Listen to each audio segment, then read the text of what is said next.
MJID itu kalau kita buka media online di situ ada iklan-iklan yang kadang-kadang yang nggak senonoh, ada iklan jualan apa gitu, ada iklan yang apa gitu. Jualan obat ya. Jangan lupa like dan subscribe ya. Jumpa lagi kita di YouTube Mitra ini Channel pada siang hari ini. Alhamdulillah pada kali ini kita kedatangan tamu ya sangat luar biasa ya, dan juga cantik serta menarik.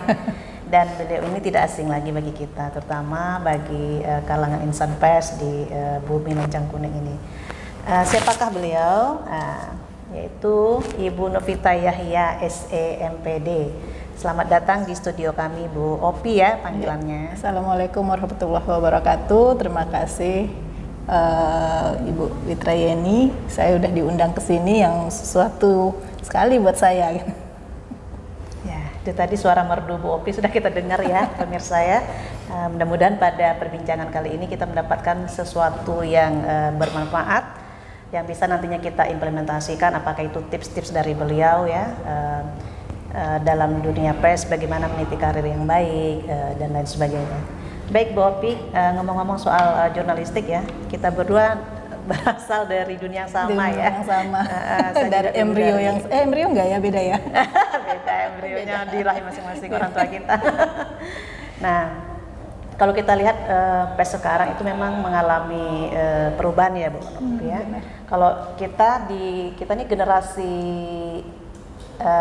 X ya, itu kan kalau William Strauss dan Neil Horn itu membagi beberapa generasi, ada generasi Z yang lahir di atas tahun 2002, kemudian ada generasi milenial atau generasi X dan generasi Gen Z, yang terakhir Gen Z gitu. Ada generasi Y ya, milenial, kita X ya, X. Kalau milenial lahirnya di tahun 82 sampai 2002, kita sebelum 82. Malu. Iya. Jadi kalau kita lihat ya, kita flashback ke belakang, generasi X ini masih merasakan bekerja sebagai jurnalis itu katakanlah di media konvensional ya Bu Opi ya, seperti media cetak ya, majalah, tabloid, koran, ataupun newsletter yang ada wujud fisiknya seperti itu. Nah, kalau sekarang kan pergeserannya itu orang lebih ke new media karena pengaruh IT juga seperti itu. Nah, bagaimana Bu Opi menilai gitu ya perubahan ini yang kitanya dulu biasa menulis gitu. Kalau saya masih sempat tuh di Bahana Mahasiswa menulis itu masih ada mesin ketik zaman dulu sebentar kemudian ada komputer yang besar itu komputer apa sih namanya yang besar. Nah, kita masih menikmati pakai disket ya, kemudian wawancara itu pakai Windows pakai Windows tape recorder ya, tape recorder ada rekamannya seperti itu. Nah, kasetnya kecil ya, kalau sekarang kan sudah ini dengan alat sekecil ini ya Bu Opi itu bisa menggantikan semuanya berbagai media seperti itu. Nah, bagaimana Bu Opi menilai dari perubahan media konvensional ke media online sekarang ini yang dinamakan orang new media ya, ada Instagram, YouTube, Twitter, Facebook dan lain sebagainya. Dan jika dulu kita wartawan itu belajar menulis itu 5W1H gitu ya, diajarin suatu berita itu apa, mengapa, bagaimananya dan di mananya itu siapa, nah itu harus jelas gitu. Kemudian narasumbernya juga harus jelas, kemudian berita itu harus berimbang, tidak bolehnya satu orang narasumber gitu. Kita harus konfirmasi dengan narasumber, telepon dulu dan sebagainya. Kemudian setelah diketik, kemudian diedit, masuk pracetak, lalu menjadi sebuah koran yang esok paginya sudah sampai ke tangan pemirsa. Nah, kalau sekarang kan waktu yang panjang itu dan proses yang panjang sudah dipangkas ya. Bagaimana Bu Opi menilai ini gitu? Iya, baik. Terima kasih, kayaknya pertanyaannya memang sangat luar biasa yang membuat kita sebagai generasi yang kalau dibilang enggak juga ya, tapi middle kali ya, generasi tengah-tengah ini merasa memang agak terkejut sih buat kita. Tapi bagaimana perkembangan teknologi di era digital seperti sekarang ini, di era yang global ini tidak bisa kita stop, tidak bisa kita tahan. Karena kalau kita tidak mengikuti zaman, nggak mengikuti perkembangan digital yang sangat luar biasa ini, ya kita tertinggal begitu. Nah, begitu juga dengan perkembangan media massa yang dulunya kita tahu media massa hanya dua, konvensional tadi, cetak dan elektronik, ya, kayak televisi, radio. Waktu di zaman kita hanya ada RRI, kemudian TVRI, kemudian ada di tahun TPI itu ya. 2000 tahun 9 berapa ya? 94, 95 gitu baru ada TV swasta. Nah, sekarang dengan perkembangan zaman yang sangat seperti ini ya, apalagi ketika COVID melanda ya, Maret 2020 kemarin semuanya sudah serba digital, termasuk sekolah juga digital, absensi juga bisa digital, bahkan meeting sendiri pun kita sudah pakai digital. Meeting Zoom meeting tadi. Nah, itu juga yang terjadi di dunia pers, dunia jurnalistik tadi. Kita harus mengikuti perkembangan zaman, itu satu tadi. Yang kemudian mengenai digital, sangat memotong, sangat memangkas waktu yang selama ini panjang, prosedurnya panjang. Seperti kalau dulu seperti Ibu Witra Yani bilang tadi, butuh proses untuk suatu berita, menerbitkan suatu berita. Sekarang nggak perlu proses yang panjang dan lama lagi. Kalau dulu berita hari ini, berita pagi ini, besok pagi subuh baru kita bisa baca, baru kita bisa tahu. Waktu itu saya masih posko di kantor gubernur kalau nggak salah. Nah, koran itu memang ditunggu oleh pejabat, oleh gubernur, oleh kepala daerah, oleh pejabat, dan menumpuk di ruang kerjanya itu bisa sampai segini koran waktu zaman itu ya. Satu persatu humas itu harus membacain koran semuanya. Nah, dengan itu kayaknya ribet sekali deh. Orang harus bisa dapat informasi itu setelah paginya. Nah, sekarang enggak. Orang bisa dapat informasi itu detik ini kejadian, detik ini juga bisa dapat informasi, tidak hanya dari dari media massa seperti media online tadi, tapi juga dari apa istilahnya sosmed ya, dan sosial media itu sangat-sangat bisa menggantikan peran jurnalis seperti kita. Itulah hebatnya media sekarang. Ya, untuk peralihan tadi benar, kalau dulu kita pakai waktu yang panjang dan proses yang panjang, kemudian tenaga kerja yang banyak, perlu editor, perlu layout, perlu wartawan lapangan, redaktur, kemudian apa yang loper. Nah, sekarang itu nggak perlu lagi, dan bahkan kita kasihan ngelihat yang sampai sekarang masih ada itu orang yang berjualan koran di simpang-simpang kaki lima, lampu merah begitu ya. Kasihan gitu. Dan akhirnya kita membeli koran itu ya bukan melihat korannya, tapi melihat karena kasihan perjuangan hidup mereka gitu. Kadang anak-anak, kadang orang tua, kadang yang cacat gitu kan. Akhirnya kita beli juga. Bukan untuk membaca, karena membaca cukup di satu sarana handphone genggaman tangan. Itu istilahnya dunia berada di genggaman tangan. Dan ada dibilang kalau dulu mulutmu harimaumu, sekarang bukan, jempolmu harimaumu begitu. Jadi dunia jurnalistik sekarang beralih dari media konvensional ke media new media, online media tadi, dan itu tidak membutuhkan, pertama, meringkas waktu. Juga. Kemudian mengurangi, yang penting sekali mengurangi biaya operasional. Efisiensi anggaran. Benar sekali. Kalau istilah di pemerintah kan efisiensi anggaran. Dan bahkan kalau dulu kita buat media itu ya butuh dana modal yang besar, perlu biaya cetak, perlu macam-macamnya lah, beli kertasnya, beli kertas, segala macam, kantornya lagi. Kalau sekarang enggak, kantor di dalam istilahnya itu sekarang perusahaan jurnalistik ini bukan hanya produk makanan rumah tangga yang UMKM, jurnalistik juga UMKM loh. Jangan salah, karena media-media online ini bisa termasuk UMKM ya. Termasuk UMKM dengan modal yang sedikit, yang tidak terlalu besar, misalnya tidak perlu ratusan juta seperti kita dulu, bahkan miliaran. Sekarang hanya cukup izin, kemudian ya segala macam lah prosedurnya, bisa begitu. Saking mudahnya orang untuk membuat media sendiri. Cuma lagi tentu kalau untuk bicara seperti itu akan panjang lagi nanti seperti apanya. Mungkin kalau Bu Opi ya, Bu Opi kan juga mempunyai media online sendiri ya, dikelola dengan sang suami tercinta ya, Bang EKPN.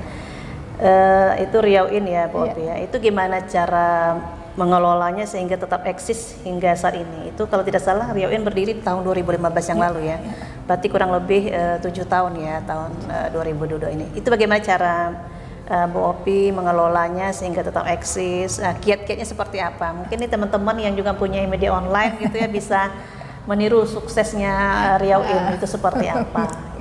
Ada sepertinya kalau dibilang sukses masih belum karena masih banyak pemodal-pemodal besar yang minimal bertahan hidup di zaman Covid ini susah loh. Mungkin kalau yang dibilang media UMKM kita termasuk salah satunya lah karena kita tidak dengan modal besar, tapi kita harus tetap bertahan, mempertahankan ini, dan alhamdulillah media kita sudah terverifikasi faktual untuk Dewan Pers, sehingga kita memenuhi syarat untuk bisa bekerja sama di mana saja, baik itu swasta maupun pemerintahan.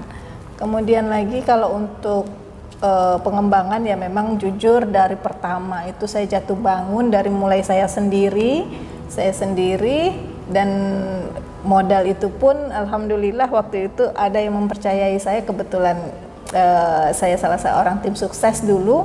Saya tidak muluk-muluk, Bapak tidak usah ngasih saya duit, pokoknya Bapak modalin saja saya untuk membuat media, nanti media ini lah yang akan menjadi istilahnya kalau orang mancing itu saya dikasih jorannya, pancingnya, bukan ikannya.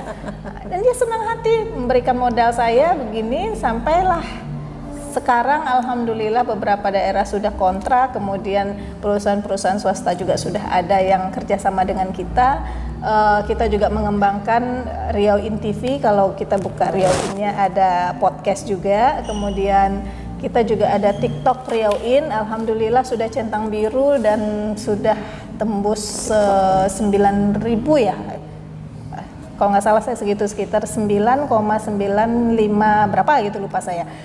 Nah itu salah satu syarat untuk TikTok bisa kita diizinkan untuk endorse. Luar biasa ya. Boleh nanti kita diundang juga di YouTube-nya ya. Riau In. Insya Allah. Jadi itu tadi ya Bu Opi ya, artinya perjuangan panjang ya untuk bisa eksis di zaman seperti sekarang ini. Karena untuk bertahan di zaman Covid ini kan memang luar biasa juga perjuangan kita semua. Tidak hanya UMKM jurnalistik yang Ibu silakan UMKM jurnalistik, mungkin UMKM yang lain dan usaha yang lain juga harus fight gitu, berjuang di tengah pandemi gitu ya. Dimana belakangan juga harga minyak goreng dan beberapa harga sembako juga ikut melambung seperti itu. Nah kalau saya lupa ya pemirsa ya, beliau ini adalah juga mantan ya seorang komisioner Komisi Penyiaran Indonesia Daerah Riau KPID ya, tahun 2013-2016 yang lalu. Nah jadi memang luar biasa lah Bu Opi ini ya, artinya dalam hal dunia pers dan jurnalistik, kemudian mengabdikan diri sebagai komisioner dan sekarang kembali ke jurnalistik. Nah itu tentu mempunyai sesuatu yang tadi bisa dihayati, diresapi dan diberikan kepada kita semua nasihat-nasihat ataupun tips-tips beliau dalam mengembangkan websitenya ya Bu Opi ya, riauin.com seperti itu. Nah bicara tentang jurnalis ya Bu Opi ya, kita kan bersama nih sama jurnalis perempuan gitu. Nah, bagaimana perkembangannya kalau Bu Opi menilai? Kalau di zaman kita dulu di media konvensional seperti koran cetak gitu ya, tabloid dan majalah, ataupun media elektroniknya seperti radio ya.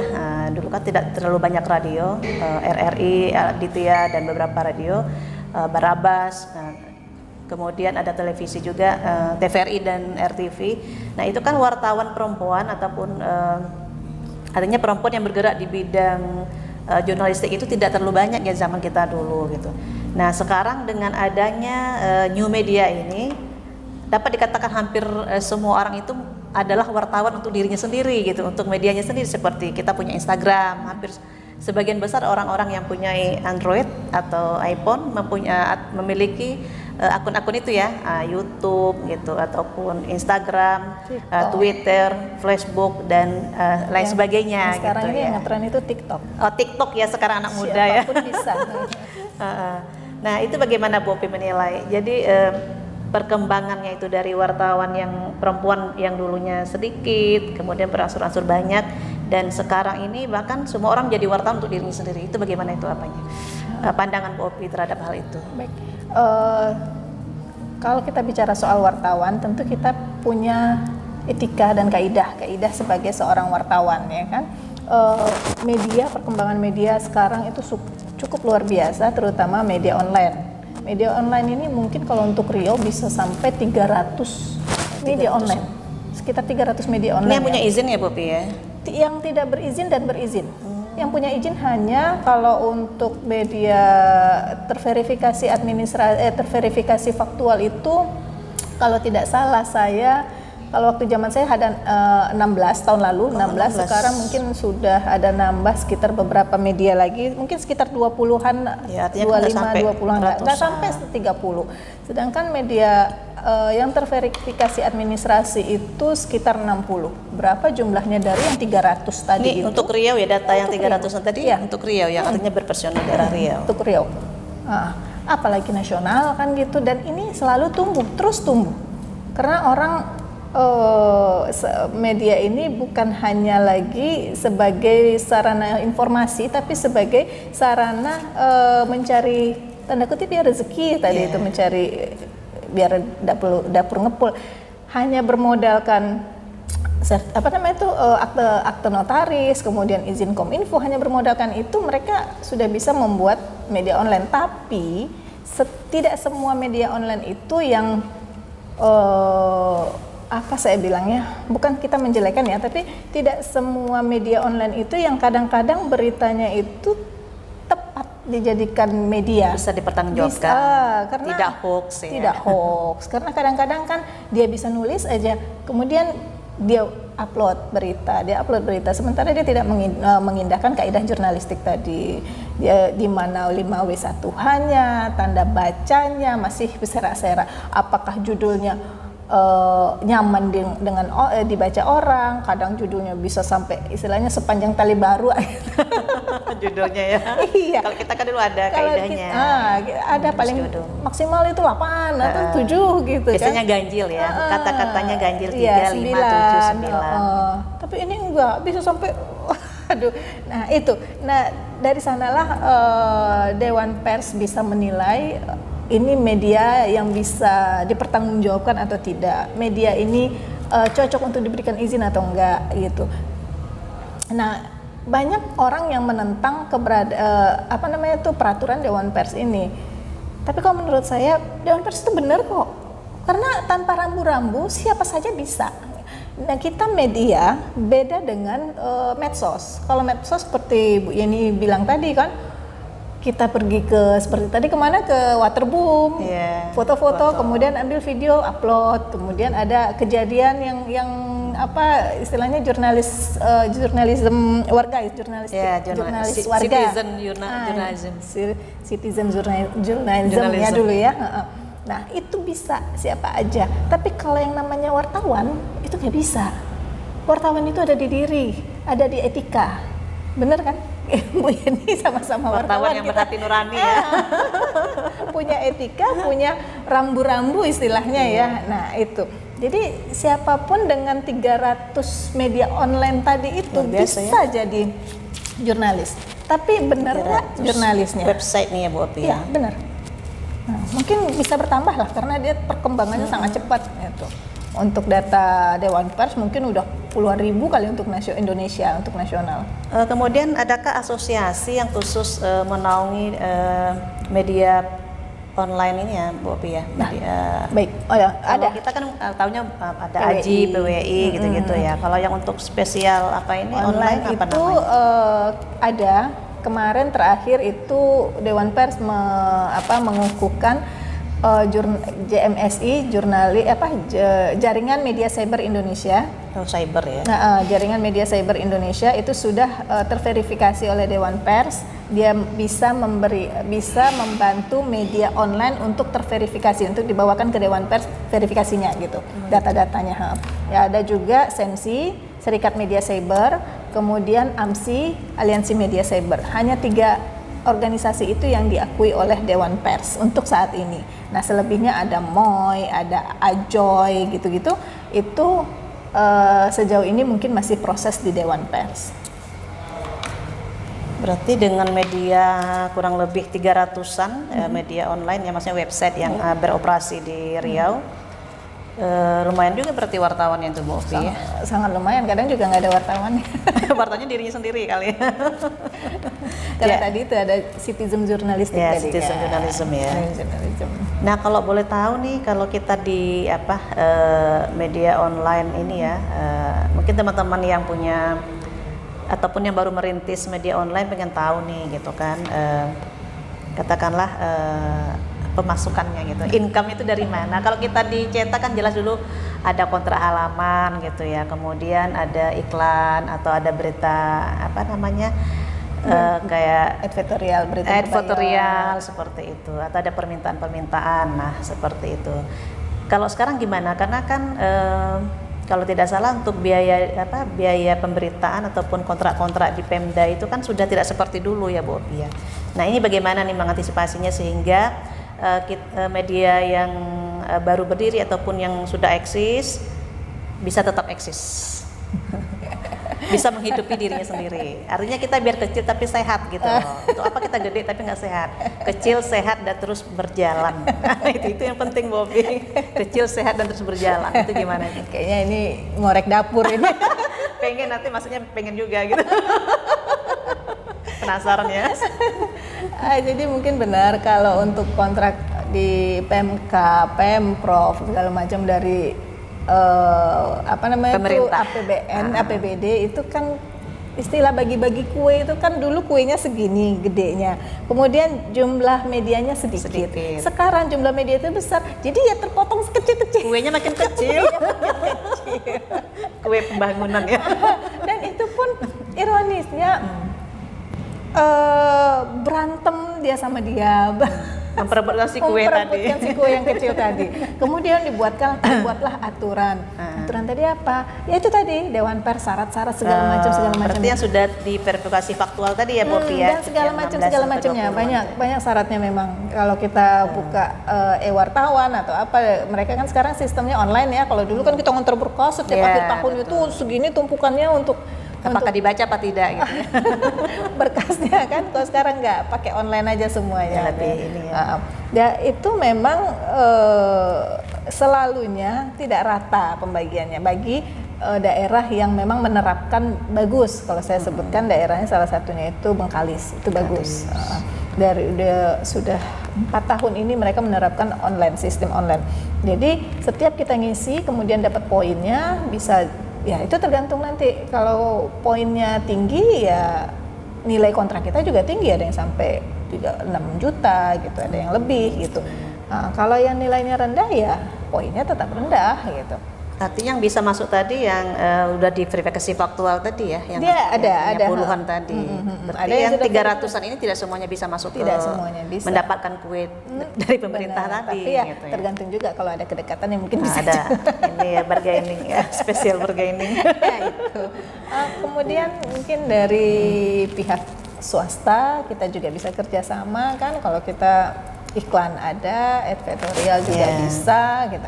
Makanya swasta ini juga sangat jelimet juga karena dia memerlukan izin-izin tadi. Izin Dewan Pers itu sangat diperlukan, kemudian macam-macam ratingnya juga dia lihat. Nah, kalau sekarang Alexa sudah tutup ya, mungkin Google Analytics-nya gitu.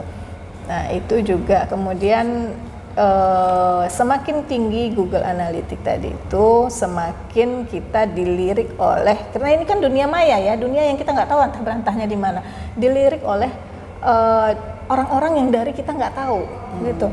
Salah satunya misalnya kita bisa join di iklan MGID misalnya. MGID itu kalau kita buka media online di situ ada iklan-iklan yang kadang-kadang yang nggak senonoh, ada iklan jualan apa gitu, ada iklan yang apa gitu. Jualan obat ya. Ada juga misalnya itu sudah ada bironya di Jakarta, itu biasanya seperti itu. Nah kita ditawari kalau kita ikut MJID gitu, tergantung nanti dengan ininya, dengan ratingnya tadi. Kalau rating kita bagus, semakin bagus pendapatan kita setiap bulan bisa kita terima, atau 2 bulan sekali atau 3 bulan sekali gitu. Nah itu dari yang kecil-kecil tadi. Nah yang lain lagi bagaimana, ini kan banyak nih 300 lebih 300 mungkin. lebih. Dan itu tidak hanya di Riau, kita akan bersaing di dunia nasional dan di dunia Di dunia maya begitu luas kita nggak tahu. Nah itulah bagaimana kita harus kreatif, berinovatif. Seperti yang saya sampaikan tadi itu, kita ada podcast ini salah satu nilai jual buat kita untuk yang tadi itu UMKM tetap jalan. Iya. Nah, sama dengan kami juga begitu. Ada podcast, ada TV Riauin, ada TikTok. Nah itu juga bagian dari kreasi tim kita yang mengkreatnya gitu. Ada timnya apa sih lagi gitu loh. Apalagi ya, agar kita tidak stuck hanya di sini, karena harus melihat selera pasar ya. Selera pasar seperti apa? Di belakang. Pesaing kita banyak di belakang. Nah, apalagi gitu. Nah, seperti itu ya. Jadi inovasi-inovasi yang kita harus mengikuti selera pasar harus kita perhatikan juga. Nah itu berharga sekali ya teman-teman ya, bagi yang mempunyai media online ataupun yang baru merintis. Nah itu salah satu kiat untuk bisa bertahan eksis. Nah di tengah kesibukan Bu Opi mengurus media massa, kemudian juga ketua Forum Jurnalistik Perempuan Indonesia CPI Riau, juga ketua Komite TK Atamimi, mengelola Riauin. Mungkin pengen tahu juga bagaimana sih mengurus keluarga gitu ya, anak-anak, suami dan sebagainya. Itu waktunya seperti apa? Oke. Setiap orang pasti bertanya seperti itu ya. Apalagi mungkin Bu Yeni sendiri juga. Yeah. Orang perempuan yang sangat super sibuk ya, selain jurnalis masih dipegang sebagai komisioner Bawaslu juga. Tapi bedanya Bu Yeni anaknya udah besar-besar ya. Kalau saya masih ada satu yang kecil dan itu memang butuh perhatian karena dia masih TK ya. Nah, sejak dia lahir sampai sekarang itu saya sangat kurang untuk keluar kota. Karena memang nggak tega, apalagi dia perempuan kan. Kalau yang abang-abangnya kan dia udah besar gitu, yang satu udah kuliah, yang satu di pondok ya udah lepas kan. Cuma yang kecil ini dia perempuan, butuh perhatian yang khusus, sehingga saya kurang untuk keluar-keluar. Tapi kalau keluar di sekitaran Pekanbaru dan sekitaran Pekanbaru Coret gitu ya memang masih gitu kan. Tapi kalau untuk keluar kota yang berlama-lama seperti dulu tuh kayaknya saya kurangi. Mungkin setelah dia SD nanti baru bisa lagi bebas. Gas lagi ya. Nah, alhamdulillah suami dan anak nggak banyak menuntut, jadi kita bisa enjoy untuk berkarya di luar gitu. Oke, kalau untuk urusan domestik nih, kayak dapur gitu, itu apakah masih sempat memasak atau beli atau bagaimana itu ya? Alhamdulillah saya masih masak, tapi masih masak. ketika saya jago masak loh pemirsa ya. Kalau lagi malas memang udah kita beli aja ya gitu. Sekarang kan zamannya serba gampang ya. Ada GoFood ya. Apalagi kalau cuma anak-anak yang tinggal di rumah kan, ya udah beli nugget aja. Kalau saya lagi malas masak, tapi lebih rajin masak gitu. Nah, karena saya kan sekarang jarang keluar, masih sering di rumah. Sebelum kita akhiri mungkin ada ini ya, kita berharap closing statement ya dari Bu Opi kepada para jurnalis dan jurnalis perempuan itu seperti apa sih pesan-pesan ingin sampaikan? Baik, mungkin kalau soal jurnalis Bu Witrayeni ini lebih malu, sudah lama meninggalkan dunia wartawan. Jadi saya hanya berpesan, sebagai seorang jurnalis, apalagi jurnalis perempuan, itu kita harus punya harga diri dan punya nilai tambah. Jangan samakan diri kita dengan orang lain, karena sesuatu yang berbeda dari kita, yang positif ya, sesuatu yang berbeda dari kita, itulah diri kita. keunggulan kita, itulah orang yang akan melihat kita.